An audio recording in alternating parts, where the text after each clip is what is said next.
Mi papá y mamá.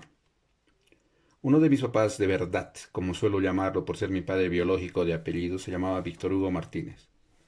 Le pegaron un tiro en la cabeza para robarle su taxi en Cochabamba. Dicen que lo vi un par de veces cuando era un crío, pero no recuerdo nada de él, y si conozco su cara es por las fotos que veía en casa de mi abuelo donde iba a pasar las vacaciones de invierno. Mis tíos dicen que tenemos los mismos ojos y también la misma forma de reír. Yo no lo sé. Solo recuerdo las manos de un señor que una vez, cuando yo tenía 5 años, tocó el timbre de casa.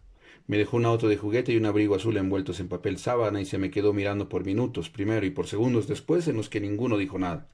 Me acarició la cabeza y se fue.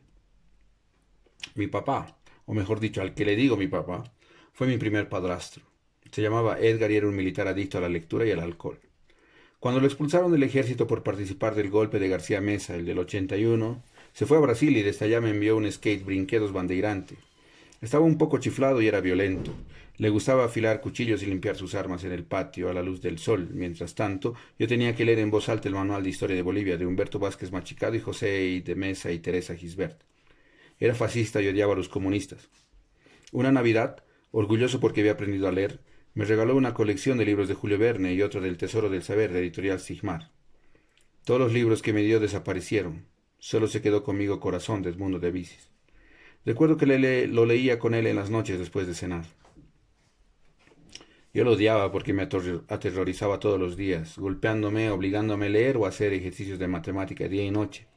Eso cuando no me llevaba a concursar a los programas de preguntas y respuestas de la Radio Nueva América para que sea yo quien gane sus botellas de soda oriental. No lo quería. Tenía razones de sobra, pero su muerte me afectó bastante. Quizá fue porque fue violenta. Le explotó una granada de guerra mientras jugaba a ver quién la desarmaba más rápido con otro militar en oficinas del ADN. Estaba borracho. Quizá también su muerte me afectó porque justo se murió un día antes de Navidad.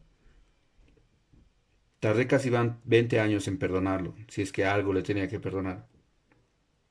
Algunas veces, cuando voy a la hemeroteca, antes de irme, saco los periódicos de la fecha de su muerte y releo las noticias de aquel día.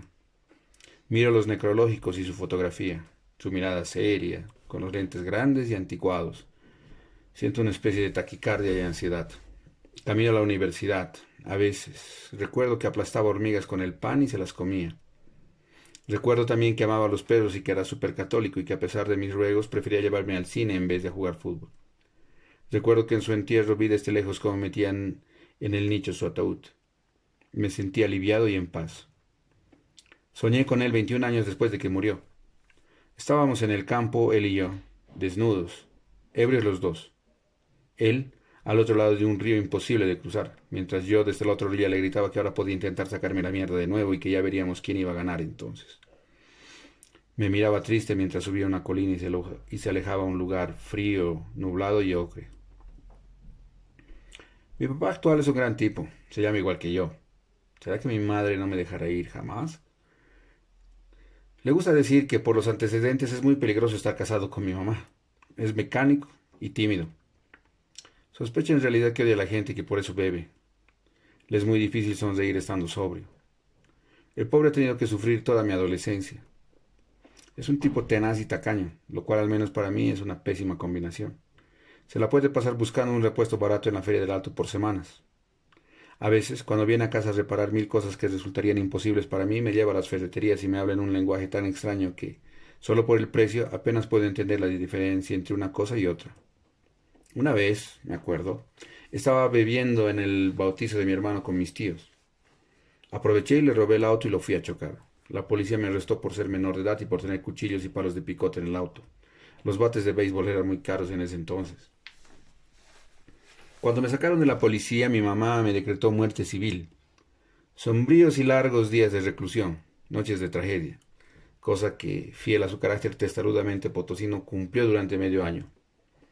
Mi papá se sentó en el borde de la que entonces era mi cama y me dijo, negro, cuando uno la caga en grande está bien, hay que volver a empezar. Lo que no te voy a permitir es que hagas huevaditas pequeñas y cosas que no van contigo. Luego se fue, todo un enigma. Con el tiempo entendí que las grandes cagadas que me mandaba era, para él, producto natural en toda historia, pero que las cosas pequeñas le irritaban por eso mismo, porque eran pequeñas y eran huevadas. A veces bebemos juntos y me cuenta historias fantásticas. Solo mis hermanos podrían juzgar su calidad como mi padre. Yo no, nunca, porque él y yo siempre hemos tenido una relación de adolescentes pugnando por el amor de la misma madre. Buena a veces, fría y distante otras. Cuando me fui a España lo vi llamar a sus amigos para contarles. Estaba sobrio y feliz.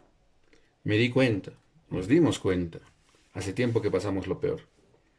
Yo lo presento orgulloso y de buena gana como mi papá cuando llegó acompañado a casa y él está en su taller, escuchando radio panamericana, descifrando ruidos de motores que solo él puede entender.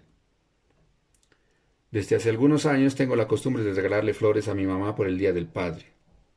La Maritza es una mujer de gustos muy austeros. Ama el queso y cocinar. Todo lo que hace en sus manos es lo más delicioso del mundo. Ella llegó conmigo a La Paz cuando tenía 17 años y yo 3 meses. Desde entonces no le he dejado de pelear a la vida. Víctima de las golpizas de mi primer padrastro, me enseñó la importancia de contar y recordar, la importancia de hablar de los sueños y no mentir. Es fanática del Bolívar, pero no le gusta ir al estadio. Odia las multitudes y la bulla. Cuando era niño me preparaba 2 sándwiches, uno de huevo y otro de carne. Me llenaba un termo con café y me daba 2 monedas para el micro y, por si acaso, me anotaba la dirección de la casa en el brazo izquierdo con bolígrafo de tinta azul. Recién ahí, después de todo eso, me despachaba en el micro y le decía al chofer que me deje en el estadio. Te vas a comer el sándwich de huevo en el primer tiempo y el de carne en el segundo porque es más emocionante, me recomendaba. En el colegio, ella brillaba en los actos del Día del Padre por ser la única mujer sentada con el resto de los padres en el agasajo. Muchas veces tuvo que aprender carpintería para ayudarme con los deberes del taller de la escuela. No le dejaban jugar en el equipo de fútbol de padres, pero, como somos una mierda de sociedad, sí que le mandaban a pintar los números de las camisetas. Ella me pidió que sea arquero, y le cumplí el deseo. Muchas veces me sacó del hospital, otras tantas de la comisaría. Estuvo decepcionada de mí durante toda mi burrescencia. Eres un maleante, un delincuente, me decía una y otra vez. Quería ser cocinero por ella, aunque ella hubiese preferido que sea auditor o abogado, pero jamás pensé en darle gusto. Ahora estamos bien. Cuando era guagua me hablaba en quechua y me contaba de su pueblo y de los muertos. Me ha enseñado a quererlos, a armar la mesa del Día de los Difuntos y a cocinar para las personas que quiero. Me hizo jurar que jamás hablaré mal de la Virgen de Copacabana, que según ella, cuando yo vagabundeaba sin rumbo por las calles, me cuidaba por encargo suyo. Una vez le leí un cuento mío que salió en el periódico y que había escrito recordando a mi tío Freddy, que, como si fuera poco, se suicidó también en Navidad. Se puso a llorar amargamente y me sentí mal. Algunas noches la visito y está tejiendo y mirando las noticias. A unos pasos, debajo de su imagen de la Virgen, está la foto de mi familia, una foto mía y el periódico doblado en 4. Ella es mi papá de verdad.